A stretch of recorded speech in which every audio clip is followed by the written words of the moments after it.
I call the shots, I never call it quits. Trust my intuition, bet it's right and bitch, it often is. Seen too many others come and go, they had the wrong intent. Do it out of love and never for it, then I watch it get bigger than expected. No second guess it, I let it set it. It's God's plan, we out here only accepting blessings. I'm stuck with it, this mindset is terminal. In and out different terminals, leveling up is personal. And I already made it, y'all can miss me. I smack my girl's ass, tell her pinch me. It's hard to believe I made something from nothing. No hindsight discussions, I've been writing, I love it. Welcome to the 3 Gig Sports Podcast, where we are never wrong, just sometimes misinformed. We got Jim Rio and myself, Danny G, in the house, and we're going to kick this bad boy off with some fantasy.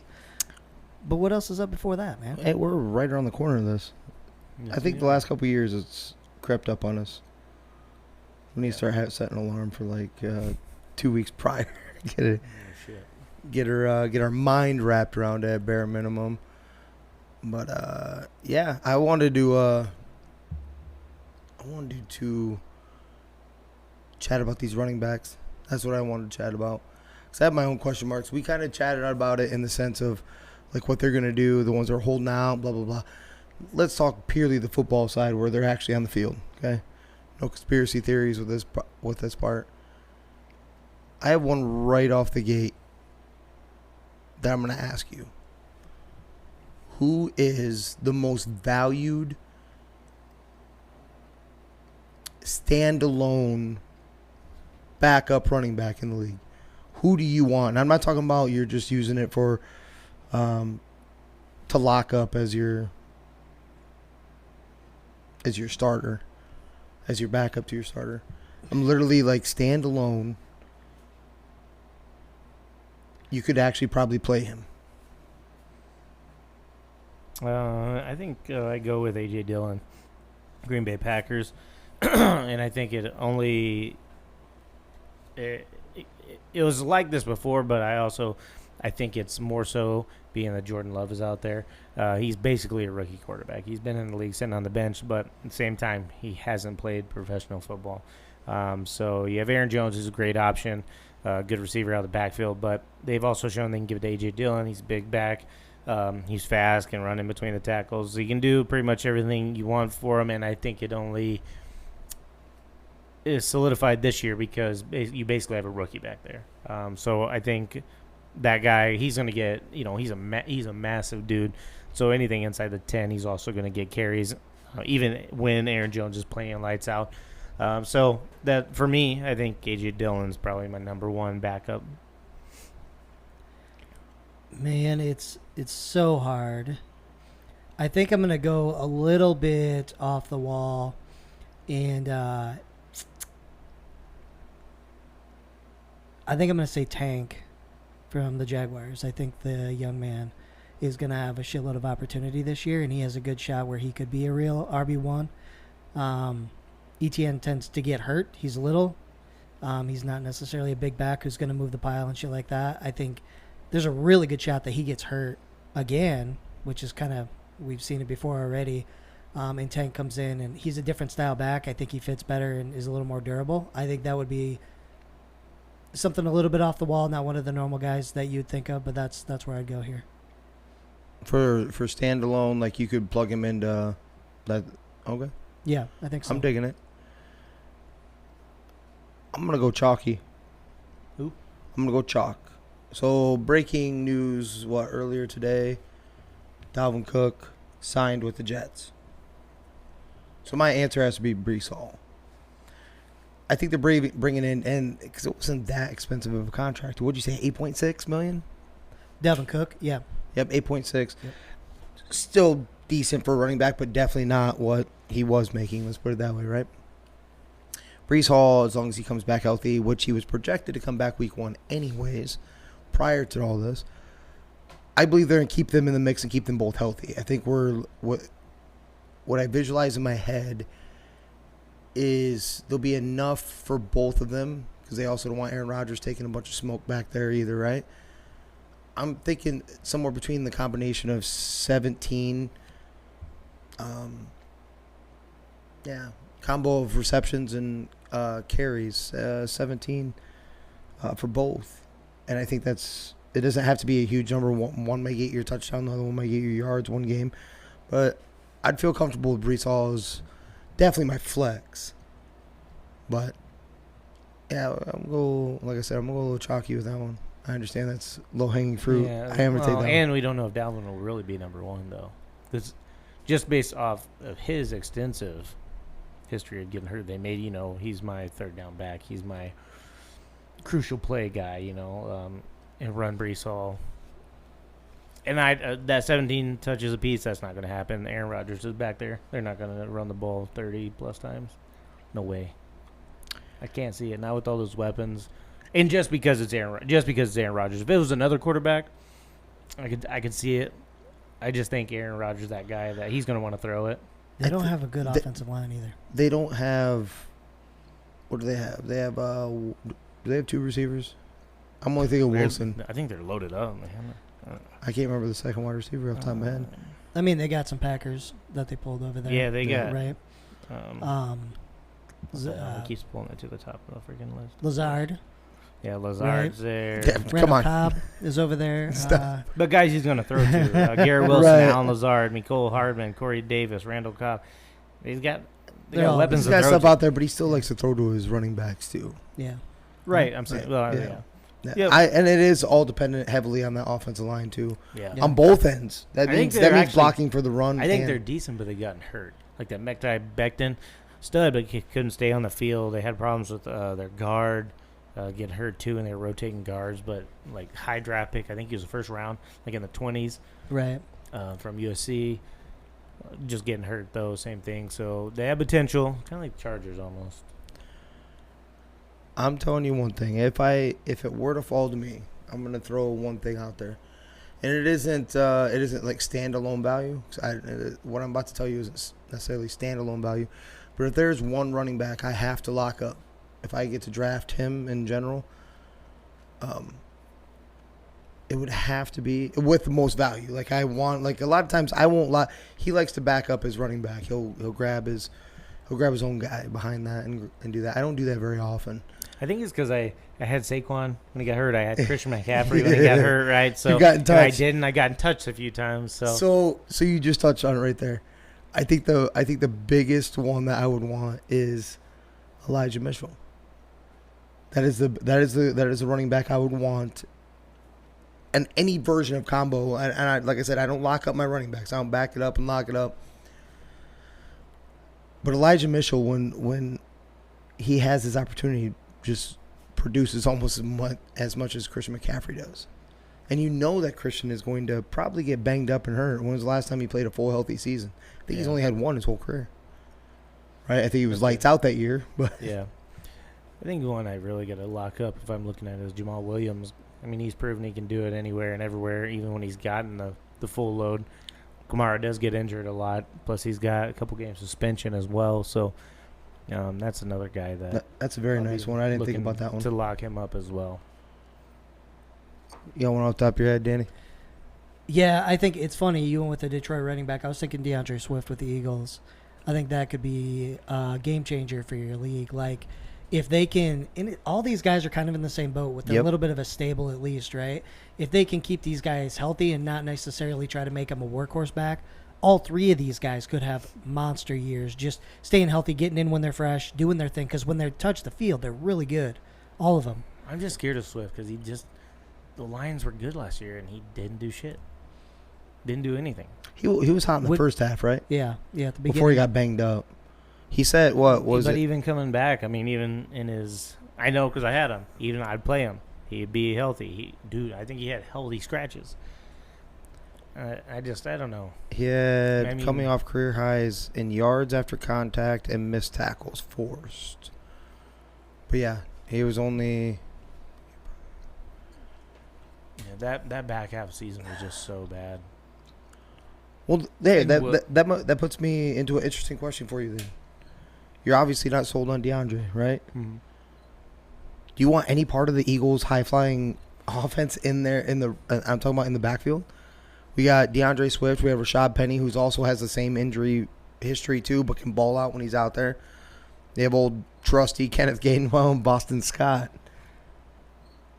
Which one of those would you pull first? And I'm not saying value, Chris. I'm not saying anything like that. I'm like, hey, maybe you're not sold on DeAndre. But you know what? I'd feel like taking a flyer on Rashad later or something like that. That's what I'm getting at. Would you feel more comfortable with that than taking DeAndre earlier on? Yeah, definitely taking one of them. I think that coach has shown that he'll run all of them. You know, last year he was running everybody as well.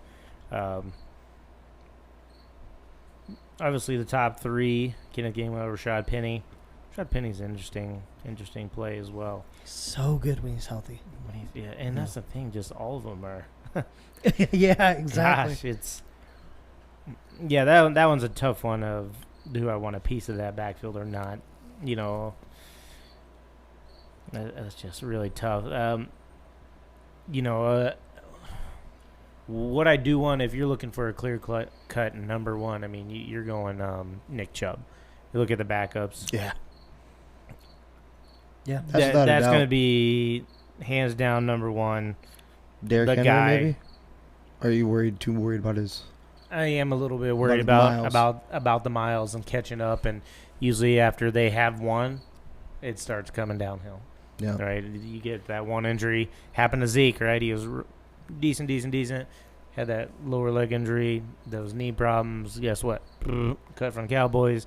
Obviously, just signed with the Patriots, but it just the miles. Jonathan Taylor too.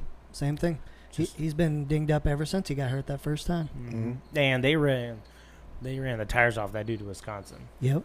He was the best back coming out of that draft, but you 400 knew that carries, 300 carries. It was something crazy. Year. They ran him to death basically there. So, but yeah, if you're looking for somebody clear cut number one, I mean Nick Chubb, you can't go wrong there. Would that intrigue you in taking him number one? I'm not saying you necessarily, but I have. If you're the number one pick and all these uncertainties are up in the air, and especially if you play a standard, we play a half point, maybe trying to push towards a full point PPR, but in a standard, would you be intrigued by? You probably would take Chubb? Yeah, I have definitely thought about it. I sit at number one in our league, and I've looked at some of these, and I'm like, dude, that. He's going to be up there for my number one pick just because he's going to get all the volume. Right, clear cut. And they're going to be a better team this year too, right? So you hope so after, suspension's gone out of the way, kind of, after sitting a whole year, he got all the rough stuff out. You're hoping, Deshaun, that is. And then they just come back and, pick up like the year that he led the league in passing. So, that's definitely been on my radar. As I look at the number one pick, I'm like, okay, going through pros and cons and stuff. At least I know volume's going to be there 100%. We still have a couple weeks to our draft, right? No, it's about a month out, I think. Yeah, right about. Yep, I think somewhere right in there. You are the number one pick, like you said. Have you narrowed it down? Have you made your decision? Or are you waiting until? Nah, I'm waiting a little bit. You have like a few guys in your head. Anything can happen. We saw. So I'm trying not to get set on anybody right now. You want to fall in love with nobody? Basically. Keep my options open. I keep my options open. I'm looking at wide receivers as well. I'm seeing some drafts go through. Starting to try to roll through some mocks of what happens when I take a wide receiver number one, and different things like that. I'm still just keeping options open because you don't want to fall in love with a guy and then he tears an ACL or he's out 6 weeks. Because guess what? If he's out 6 weeks, I probably can't wait that long, right, for production off my one pick, because I don't pick again until 24. So can I risk losing that for 6 weeks and then my 24th pick or whatever 20th, I think 21st, because we're down to two teams this year. Is it going to be good enough to supplement that, what I'm expecting to get from that first pick? You know what I want from him, right? Yeah. I want him to take Christian McCaffrey so bad. So it takes any option. Like anytime a guy falls and he gets in front of me, and I haven't looked how close our draft thing is or like where I am in it, but my point is I don't even want the option to be there. I had that happen a few times. 4 years ago, or maybe it's 4 years ago, Julio Jones. I did not want Julio.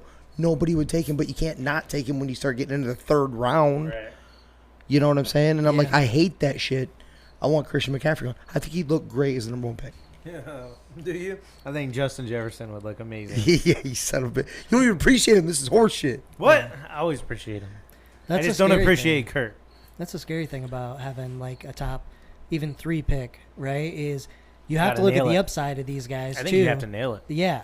So it's like, okay, C-Mac probably has the highest ceiling, or at least that we've seen for running backs, right? There's some other potential out there. Yep. But you know what he can do. Then you have the stable guys like Chubb is, almost for sure what he's going to be. He's going to be a top 5 running back, right, at the end of the year. And then there's some young guys where you're like, fuck. If I'm going to go running back, do I go with one of the younger guys? Dude, it's tough. Or receiver. There's some guaranteed locks at receiver, but is that going to hurt you at running back? Yeah. Exactly. It's just, I think picks 1 through 3 are the most crucial because you got to wait for so long. And, we talked about last year playing in that 12, like everything was gone so early. And you're scrambling. Even on the waiver wire later, you're like, shit, there ain't nobody to pick and plug in and play. And definitely made it tough. So. Well, so before I get to my next set of questions for you guys, are these two gentlemen off your draft board personally? And the first one is Mr. Las Vegas himself, Josh Jacobs. Is there any scenario in which you see yourself drafting him? You'd have to drop quite a bit. Like a few rounds? Yeah, I wouldn't say he's off, but it depends on what else is there. Yeah. Because so much is going to change between now and then, too. So much. It depends. If he reports and he's there and he's practicing, if he's not, then shows up, he may be like, fuck it, Well, I mean, I'm just saying if the scenario's there when we show up on draft day and it's still the same what's going on right now, because football is like that Thursday, by the way. So if it's sitting exactly how it's now, is he either off your board, or what round would you have to see him fall to where it's like, I'm taking him then. Fuck it. Where's he going now, like second, third? Yep. He's a 7th rated, I do believe, or 7th after average draft position. Yeah, I think if I'm sitting there, I have to see him hit the 4th round before I think. Sorry, take it back. 9th. My bad. I have to see him hit the 4th round because I usually want pretty good production out of 1, 2, and 3. And solid. I'm not waiting around on a guy. He's got to at least hit the 4th round before I'm like, okay, let's see here. Yeah, I think there's a good shot that team implodes this year, and that's only going to make things worse. So, yeah, I'm with you. 4th round or later, that's the only way you take him, basically. Yeah. Either that or it'd have to be the draft has fallen where you have no running backs type of thing. Right? Pretty much, yep. Same question, but No. but Jonathan Taylor. Your answer. Oh, you want mine? Yeah. He's off mine. He's off mine altogether. Yeah. He's been the one that has been steadfast about this whole situation. Mm-hmm. He's been almost the poster boy for it. Right. I don't like where they're going as a team. I don't like, the implosion is coming, and I don't want a player on there that I know how talented he is. I want him on if he's on a steady team. If he gets traded or something to for a damn good run blocking team, yeah, I want him. But I'm not taking it. It's got to be in concrete. That day, if it's the exact same scenario as right now, like I just put it to you guys, he's not even getting drafted. I would have to have 0 running backs by the 5th round. I'm not, and that's not exaggerating. I want no part of it. I draft 100 teams. He may be on 1, and that'd be like a fuck around team. Same question for you guys, but for Jonathan Taylor. Where's he at in your thought process right now? Supposedly, reports are saying that Indianapolis believes he's going to show up this week. The Colts. That had come from his representatives that I know of. I think he does. I think he gets in there, shows up. I'm taking him. I think he's off my at number 1. He's not there no more. I'm just not too sure. They have a couple pieces coming in. Plus, with the quarterback play, Minshew's not great. I'm not. If he's gonna be sitting there for a couple games, then I figure that's what happens, right? Is Minshew starts a few games and then they're like, okay, throw old boy in because we're gonna be bad. Jonathan Taylor not on my board at number 1, but the talent's there. I mean, if he loops back around in the 2nd round, I'm probably taking him. Okay. Talent and everything like that. The Colts. You're not letting him fall into the 2nd, then. I'm not letting him. No, if it loops back around, I'm taking him in the 2nd. Well, you could because you're the first pick. You could make him a 3rd round pick if you made. Well, it yeah, to I get. You yeah, could okay. technically, but you know where you're but a 3rd. Yeah, I could. Yeah. If he comes back around, though, I will take him. I think, all the injuries. No way they happen again on that offensive line, right? That was part of the reason they were so bad last year. Is that every single one of their offensive line was hurt last year, missed some time, if not. And everyone figured him out. They just needed to double Michael Pittman, and they didn't throw to anybody else. Maybe a tight end. Yeah. That's all they did, right? So it kind of comes down to that. I'll probably take him because then he'll probably get some volume as long as he's healthy. The run blocking will be better. I'm a little scared on the fact the quarterback play, but I'm not going to ignore the – I think he wants to come out and prove, right? He's basically on a prove-it deal. And I was talking with Danny, like, if he doesn't show and they put him on the exempt list, they can put him as a year not served, so then he'd be right back in the same boat this year. So pretty much he has to play this out if he wants out of the situation with the Colts. Of course, they can restrict him again or put the tag on him again, right? But ultimately he's going to have to play to get a year served in the NFL. Because they still have 2 options to tag him, right, this year and next year. And then if he doesn't, then they have control of him for 3 years, right? If he gets that year not served, that's 3 years you're still stuck in Indianapolis. So I think he wants to go out, ball out, and potentially get himself a big contract somewhere else or something like that. So, but yeah, second round, if he's looping around that second, third, top of the third, taking him. I'm sure he wants to ball out. The entire situation aside, Indy's a shit show. Not much different than the Raiders, to be honest with you.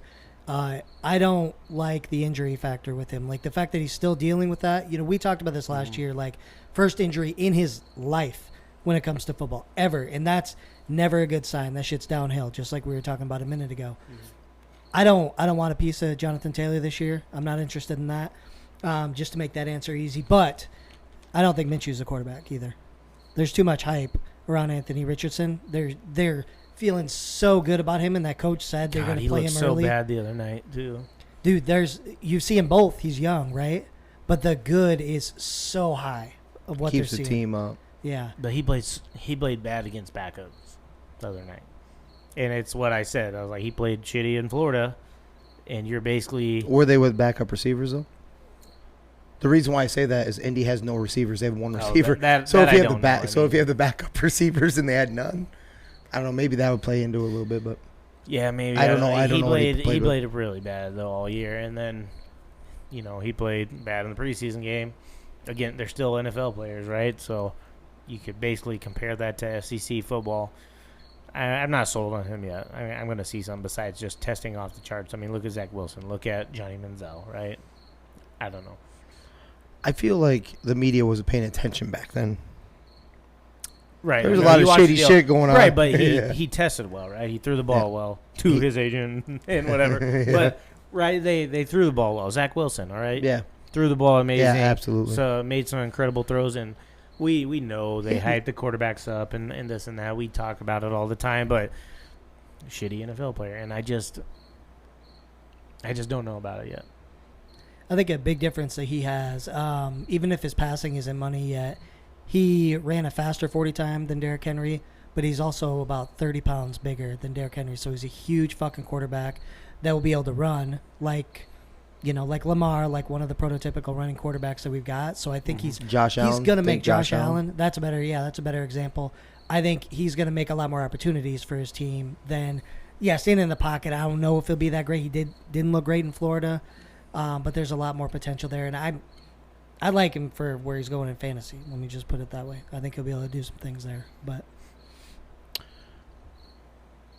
for me, he's not off the board. Obviously, that'd be a little silly. Like you said, he's kind of in a stalemate. He's hoping that they would either sign him to a long term, which they're not going to. No way.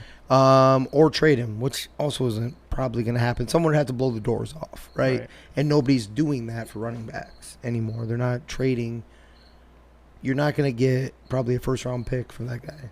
I'm not saying they shouldn't. I didn't say he's not talented enough to be that. Just it's very rare to see that. That's interesting you say that. I'll let you finish, but is there a back in the league you would give up your first-rounder for? I mean, it's easy to say if you're like 32 or whatever. Let's say you're top 20 at least. Top 20? Yeah. Because, if I'm KC or whatever, and I'm sitting at 32, right, and Christian McCaffrey for my first-round pick, I kept all my pieces mostly. I got 2, and I do actually legitimately have 2, but the rest of my team has. We're assuming that I'm like I'm basically the rest of my house is good, right? Like I have a decent offensive line, quarterback, all that, right? Yeah, yep. And the 2 would be Nick Chubb. You already put that. Shit Brickhouse, dude. What he squats? There's videos like, oh my god, just stupid, right? That's number 1. The number 2 one for me would be actually your boy, Bijan. And that's, I guess I'm going more off of what I believe he can be. We'll see what happens, but the young bright side of that, any guy that has a conversation of a top 5 picking him at running back in today's football, you have to look at for that. That in my opinion, those would probably be pretty close to the only 2 that I would feel comfortable with doing that too. Not the number 1 overall pick though. Sorry. What? So where would it stop for you? Like 10, top 10 you wouldn't trade? Or? 5. So 1 through 4, 1 through 4 I probably want it. No, 1 through 4 I probably want it. 5. Pick 5 would probably 5 through. Okay. in that because you can still get game-changing defensive ends or defensive linemen, offensive linemen, which are huge. I'm a trench guy. Get the foundation built. I'm probably outside. I'm probably 11 on back. I think the top 10 players. I think it's top 10. I think there's kind of a small gap after that. I think we got Parsons at 11, but we traded and flip-flop. But I think a special running back gets put on the back burner way too much in the NFL now. What they can do, they can turn over a game too, like no problem. You know what I'm saying? In a positive way, like nothing else working. All of a sudden, this cat just boom. He's different. He's not a Kenneth Gainwell. Kenneth Gainwell, serviceable running back. He ain't turning. He's not changing. You're not game planning for that man. Right. To shut him down. So that's what I mean. Like those guys, I don't think get valued enough. I'm actually on the running back side a little bit with this. A little bit. You have to be special. I'm not. There's a handful of special running backs. Yeah. God, I don't know if you're in a situation like maybe the Cowboys is a good example, and Pollard gets hurt game 1. He's done for the season. And you're still competing? Yeah, and like we could win the division, let alone the conference. But that's a huge position. We can't have nobody back there or somebody that's whatever, right? We need that guy. I mean, that might be I don't know, like top 20 pick, right? Potentially, like depending on how things go. But you want to do it, so you're saying you want to do it just on like before the season starts? No, injuries? I think the higher the need, the higher the pick I'd be willing to go. In general, no, like probably top 15 or something like that. Maybe like 15 is kind of the area, but yeah. Saquon is very much on that cusp if I could guarantee his health. Right. Because that's prototypical size. I mean, that's size, strength, speed. Right. You don't take him down, he just can't stay on the field. That's the only reason why I shy away from that being my... And that's why you put Chubb up there. Yeah. Because he's healthy, he's strong, fast, all of that, but he doesn't get dinged up. That's part of the problem. Is all of these top-end running backs have some kind of health issues, so you're taking that risk, right? Right. Yeah, I'd like to have 2. I would like to have a guy, we're running him through the tackles, right? And then a guy, we're trying to get to the outside. He's our speed guy. He's our screen guy. Because I think you're taking the load off each other. And then when you come to your play actions, I think it only makes it that much better. Okay, they're supposed to run with this guy. Shit, he's out. Yep. On a swing pass, or obviously he should be able to block, or instead, you take that small guy, boom, we crack one up the middle, when the defense is spread out. So I prefer having 2 backs that you can run. That's why Zeke and Pollard. It was awesome to watch that whole thing click. And then let me give you 3 of these, the 3 teams, and then we'll go on to something else, gentlemen. I want to know if you're going to pay the premium for the quote-unquote, and I will say it like that, the quote-unquote number 1 back in a stable, or if you'd wait a little bit and get a little bit more of the value, thinking that they either take the job over or they get, they get more of a serviceable amount of carries and yards and all that. The first one I'm going to roll with, and we have to bring it up, newly signed Ezekiel Elliott with the Patriots, is behind Ramondre Stevenson. Ramondre Stevenson is going the very beginning part of the 30s. The 10th running back coming off, 25th overall in ADP. Where was homeboy going? I just had it. Give me one second. I think it's got to be... Oh, he's going 48th 48th running back. So 147th. Would you like to take the shot on Zeke or spend up and grab Ramondre? 48th running back? 48th running back. You could do both, right? We could. Well, as soon as you grab Ramondre, you're going to have somebody steal him before that. Just because there's going to be someone like that, especially in our draft. I'm talking about our draft for sure. Yeah, Right. touche. Yeah. You almost have to jump too high for your backup in ours. Yeah. Yes. Way too often. It sucks. Fuck.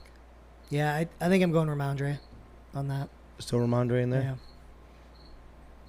Yeah, being just because how the Patriots are. Yeah, I'm probably going Ramondre. Okay. We'll go Packers next. Do you take Aaron Jones or do you go with Chris's guy, A.J. Dillon?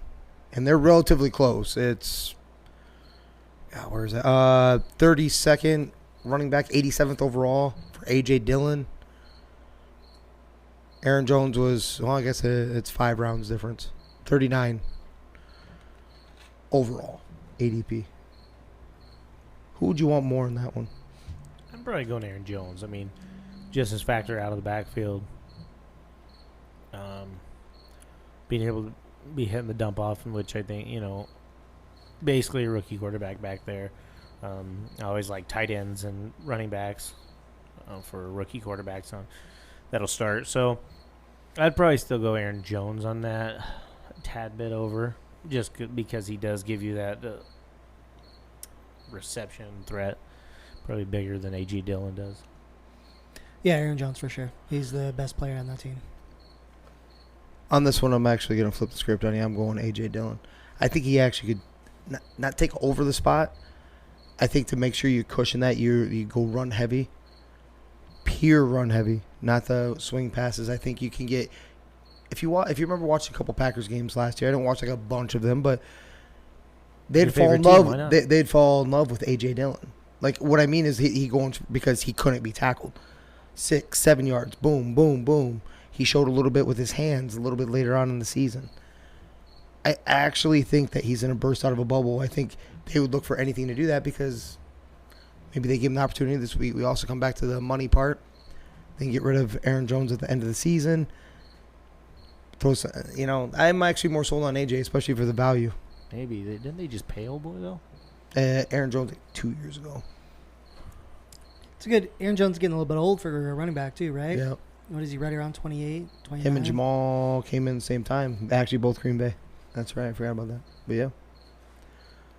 yeah. Another one. This one, not sure which way you guys want to go. I really don't. Detroit.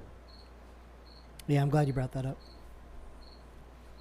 They have Jahmyr Gibbs going the 36th overall ADP. That is the third round. What, the end of the third and 12 man? Or did I just have him? David Montgomery, 75th pick. Where are you feeling? Jahmyr Gibbs all the way. David Montgomery, he was in a running offense. We saw Khalil Herbert get his chance to shine and balled out with it. I think there's another guy in there too that actually played pretty well. So I think David Montgomery had his shot and showed he can do the best with it. And even when he come back, right, just he'd get the carries and not do anything. So they kind of started giving the ball out to those other guys and who started making plays.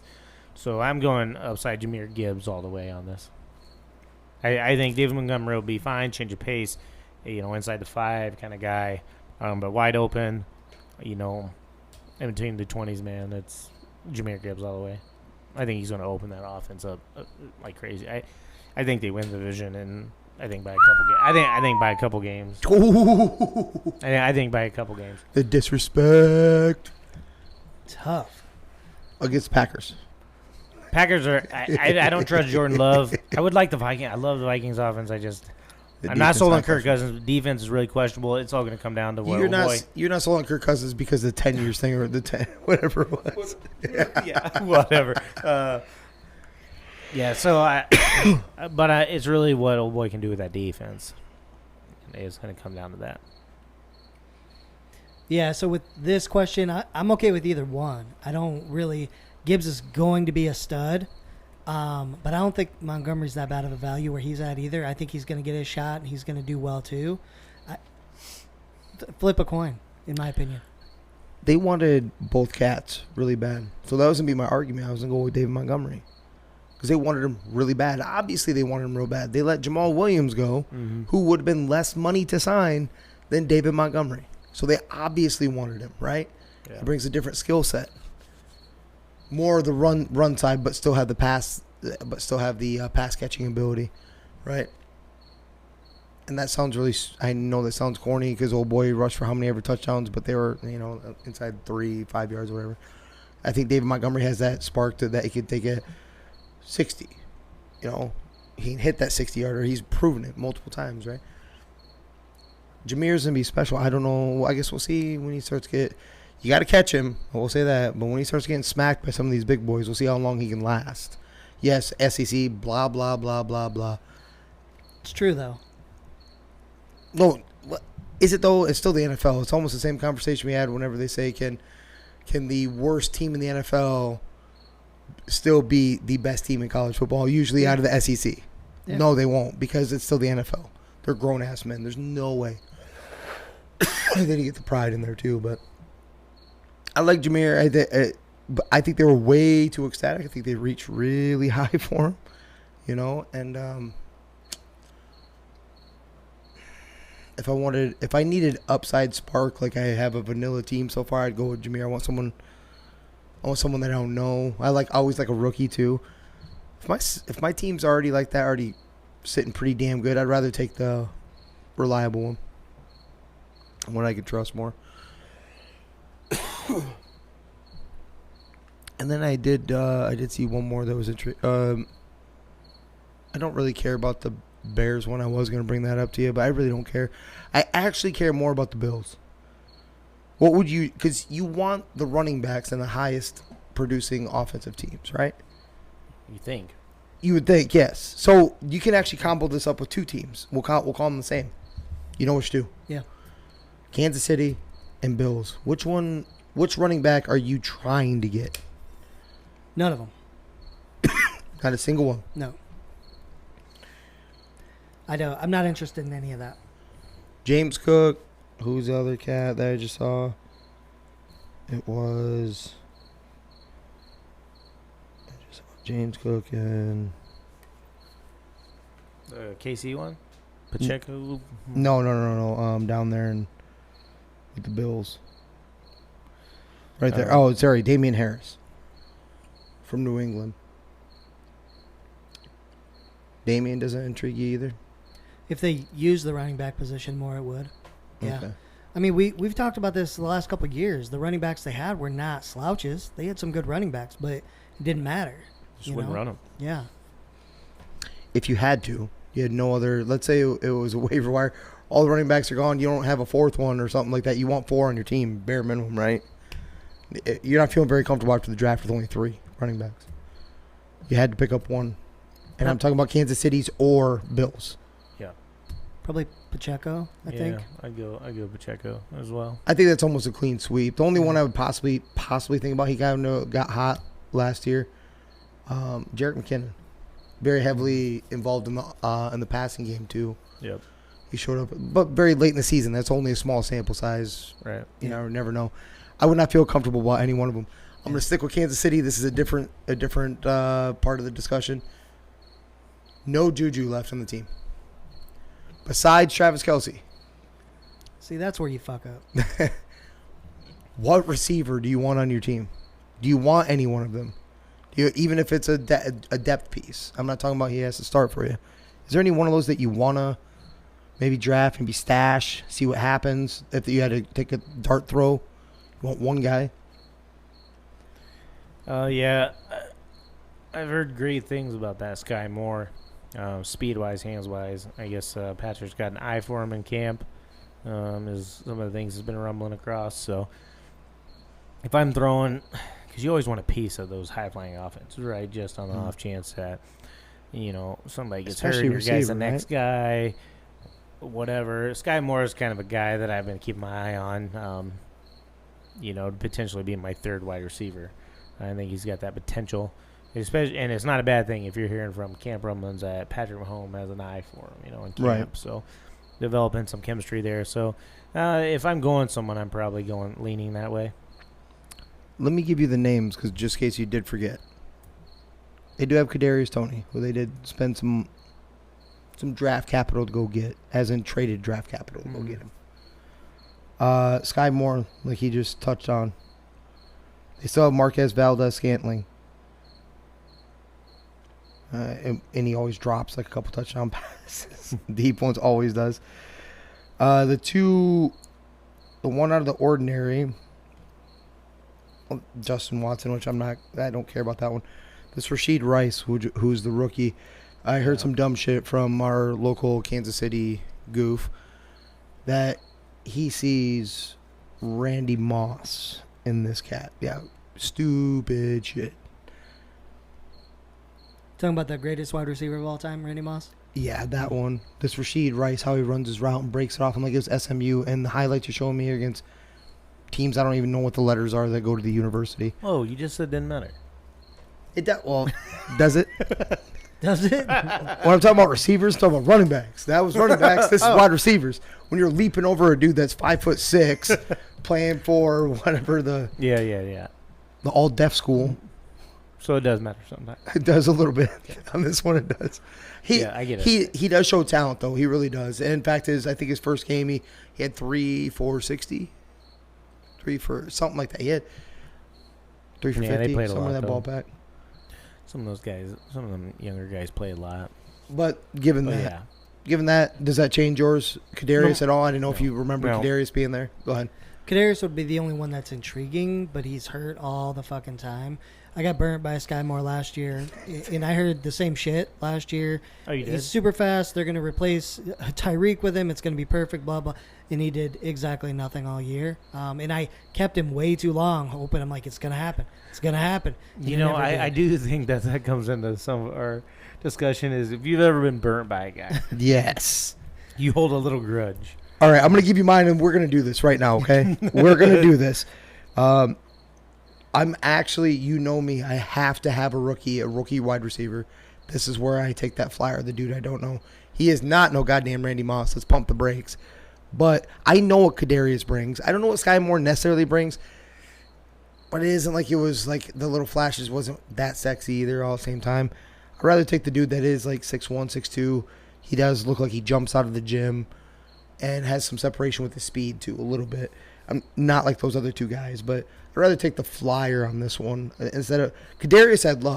I would love, but he does. He gets banged up. That's like Sterling Shepard. He does have an attitude problem.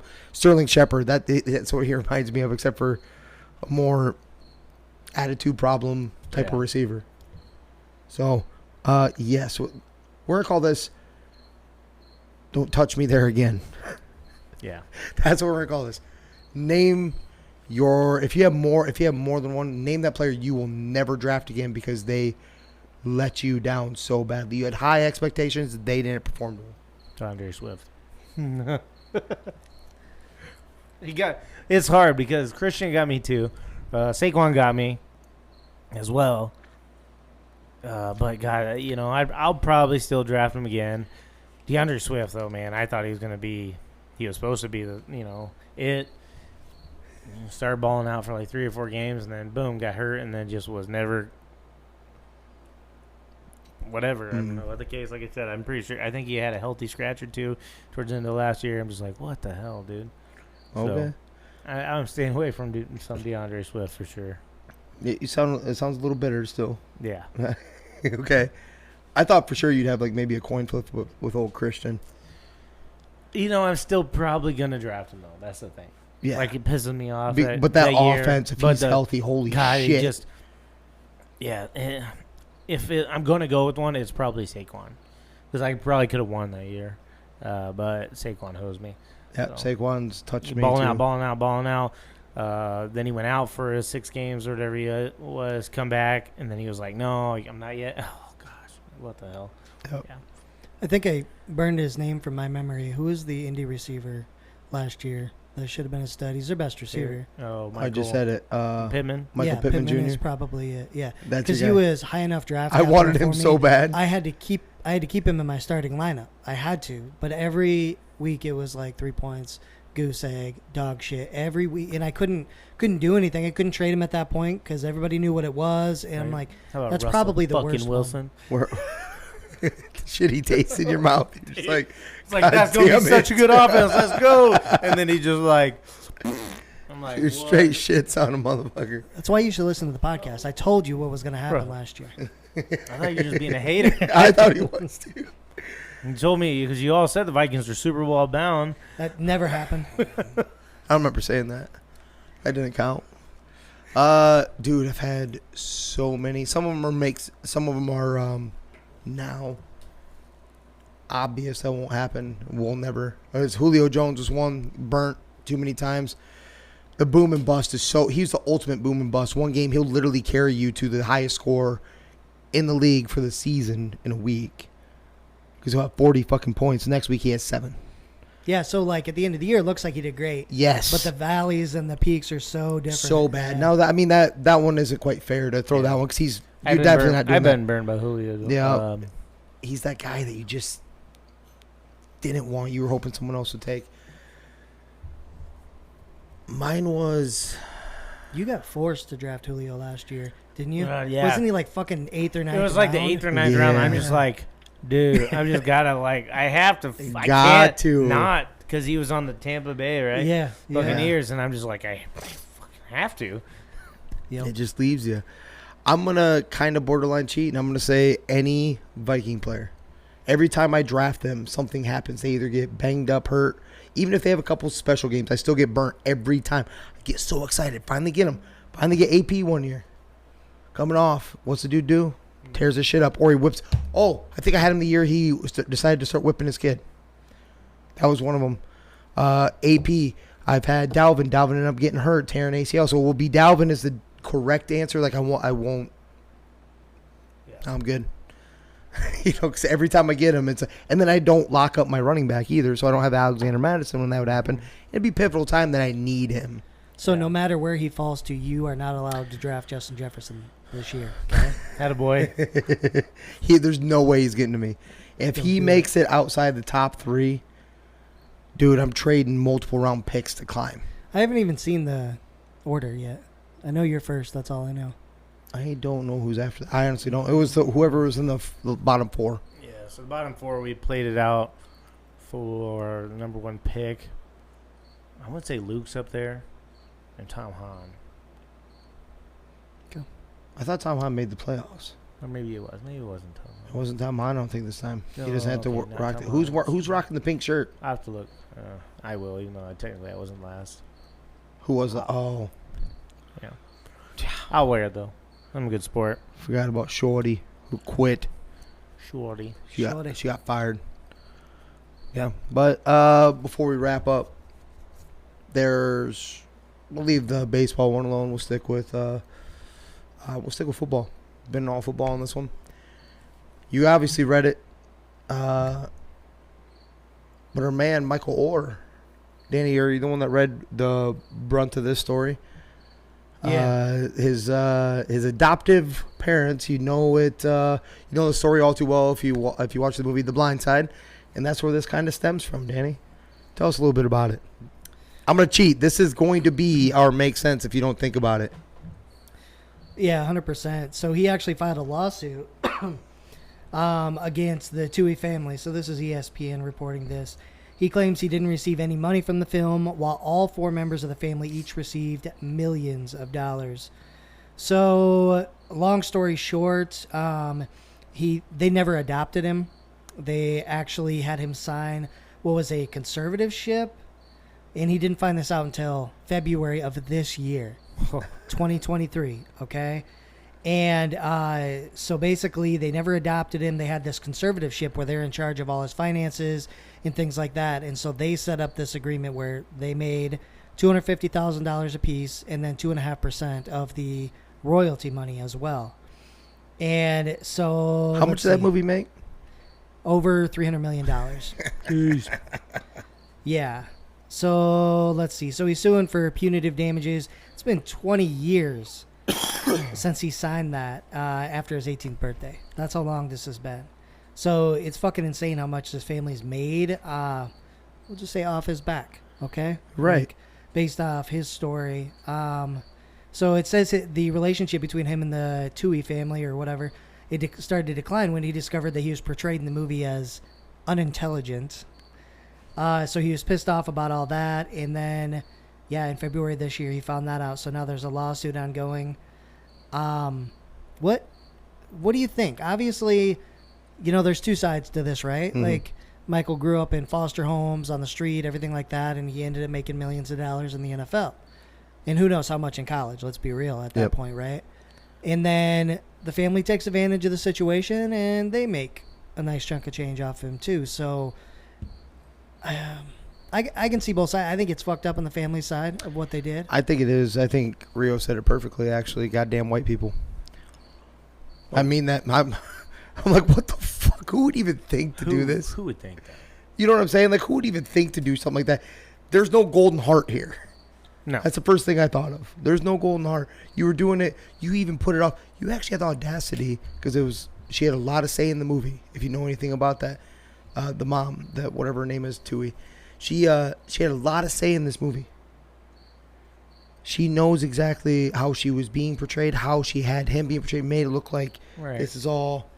No. Basically groomed a kid for their alma mater. Yeah. For Ole Miss. And I'm sure they got paid by the boosters under the table. I'm sure he did too, but I'm sure they did as well for here's a massive athlete, Maybe he would have never gotten to that level without them in the first place. I get that part. But you also don't have to rob the kid blind either. You don't have to. Why'd you have to play it dirty? He obviously wanted to be adopted by you. He thought that's what he was signing in the first place, right? Right. So you did some grimy shit. Like, that is. And it was for your alma mater. You didn't think he was actually probably going to go in the NFL because not everyone makes it to the NFL, right? When you see a dude that is 6'8", you know what an offensive tackle looks like, right? Like, we know what, like. Right. You see that, and they've been around football and shit like that. They're like, yeah, we'll feed you. That's what that looks like. And you couldn't even give him his due. It's literally his story. Right. Yeah, and grimy all the way across. I think pay him for the movie or whatever, however that is, but then you go shake hands and walk away. Like, without each other, they're probably not make as much money as they do. Yeah. He's probably most likely not in the NFL. How hard is it? Right, he got brought out of foster care into a family that would give him anything and everything he needed. I'm sure a Christian private school too. Yeah, right, exactly. Get an education as well. So I think in terms of that, they both need each other to make it how they have, but definitely grimy. So pay him for the freaking movie. Rip the contract, pay him. Literally give him his half. Exactly. Half. And then, hey, story. You know what? Yeah. Shake hands and be on your way. Yeah. Yeah, the fucked up thing is, like, it's not just the family got X amount and Michael got nothing. They divvied it up. So the two kids got $250, the parents got $250. Right. But then Michael didn't get anything. Right. What? Not a damn thing. It also tells you, and this is where the makes sense if you want to think about it, is I think they way over portrayed how stupid you were until this happened. They over portrayed you in the movie thinking that. I didn't think I was like, there's no way this kid is that stupid. There's no way, right? And just in the movie, they made him look so bad. Yeah. I changed my tone a little bit towards that because how in the hell do you not ask this question years ago? 20 years ago. Everything has money on it. Right. As soon as you got in the NFL, you hired an agent, you hired money, somebody do money for you. And they figure out, like, that'd be, hold on, how come I haven't received any money about my life story? Right. How I grew up. How did I not get a part of that? How am I not gotten a single cent? How come it took you that long? How come what agents are you hiring? How did they not ask? Because they want some coinage, too, any way that they can. Well, he also was one of those, got his salary in Bitcoin, too. Part of his salary in Bitcoin. Yeah, that was really. But there's a bunch of those that aren't really. Didn't wide receiver for Odell Beckham. Odell Beckham, yeah. He also likes chicks taking dumps on this chest. But Who my doesn't? point is, Who doesn't? Yeah, what? Makes sense if you don't think about it. Like, come on, man. Like, are we goddamn kidding you? It took you this long to ask that damn question. Dude, I'm asking that very first day that the movie came out when I haven't played an NFL snap yet. Yeah. First contract, and I haven't played a snap because nothing's guaranteed after that one. Whatever guaranteed money is in that first part of the deal is the only thing that's going to happen. I wonder, where's this at? Right. Yeah. I might not have even. Here's the worst part. Now it's making them look bad. Rightfully so. The Tuohys, right? What could have happened had you just given them his equal split? Equal split. I'm not even saying 50%. Literally one of the 5 because it's 2 kids and then Yeah, the husband, 250 wife, right? and Divided by 5. Could you have been, and then it's equal all across? And doesn't look like you're a shady piece of shit? Yeah. Good God. Who knows? It's wild that he didn't find out or figure it out until February. Yep. Definitely makes sense if you don't think about it. In brighter news, the chick on the airplane that's like, that dude is not real. You know that chick? She's like alive, and she came out and like made a statement and stuff. Like she recorded herself. It's kind of disappointing because she was apologizing. She's like, basically she fucked up and blah blah blah and all that. I was hoping Not her. she'd stand in, dig in. I thought the government would leave her alone since they said that aliens are real now. Or they not want to admit to that reptile shit. They don't want to admit to all that. They just said aliens. Gotcha. Yeah. What's that called? It's not alien face. There's something reptile. What is it like you? Because I think that's what she was even saying too. A shapeshifter. Yeah. But like a reptilian or some shit. His eyes would do like some of that Men in Black one where it blinks sideways. Yeah. Was she drunk? Did she say that in the video? I didn't catch the whole thing. She just started off upset. She's like, everybody's got low points in their life. Unfortunately, mine was caught, and millions of people saw it, and blah, blah, blah. Come I don't know. on. Maybe she's cloned. Ride or die with this, right? Oh, yeah. Right? If you catch me on something like that where it's like, you know what I mean? Like it's very viral. Oh, yeah, I'm riding it to the death. Dude, yeah. Just imagine. Motherfucker had tentacles, bitch. Coming out his ass. Imagine the views, dude. I'm going to throw up. I'm having a YouTube channel now. I'm going to put it out there, and I'm just going to dig in. I'm going to tell some stories. Yeah. Okay? I'm going to make some money off this shit. I look like an idiot. Might as well make some money off of it. Absolutely. Keep carrying on to it because the second wave is going to be almost as thick as the first wave because everyone wants to see your response. It might tail off after the second one, but definitely get your second dipping in that. Right. Yeah. Because I don't even know if she got paid for that, right? Right. Someone else's video. They got paid. Yeah. Definitely. Well, I think we're going to go ahead and start to wrap her up, ladies and gentlemen. So those of you beautiful people that found us on the interwebs, be sure to like, subscribe, share, the whole 9 yards. We really appreciate it. But, Jimmer, where is the podcast available? Anywhere and everywhere podcasts are available. Spotify, Apple Podcasts, Amazon Music, iHeartRadio, and YouTube. YouTube. Let's go, baby. And we'd love to tell a good story. If you've got one that you want us to share, go ahead and slide on in. To our DMs, get us that story. We'll get it out to all the folks who want to hear it. We can omit names, anything like that that we need to leave out, we can. But we'll get that story out to everyone that wants to hear. The only thing I want to say before wrapping completely is I think we're going to try and at least knock out a little bit more fantasy before season starts. Maybe some more wide receiver talk, stuff like that, and soon upcoming episodes. And our season predictions. Yeah. That is our tradition. Yep. We got to also Giants. double check. Yeah. 14 wins. That's right, baby. Dude, if I jump off now and they go and do something stupid, I got to ride it, right? You got to ride it at this point. Yeah. 12 years later, the Giants win a Super Bowl. He's like, I fucking told you. I told you. Listen, I'm not going to believe anything you say until you draft Danny Dimes as your starting quarterback in fantasy. Let's go. Okay. You don't have to. Third round. I told you I can't do that. Why? I just like the Vikings. Can't draft them. Why? Don't worry about fucking the Giants. Okay. That would be right. You'll be all right. That would be right.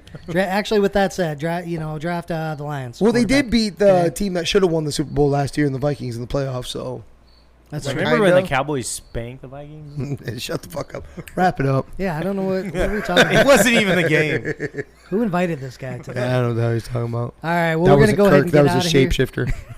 Thank you, everybody, for listening. This is 3 Gig Sports. We out. Discussions, I've been writing, I love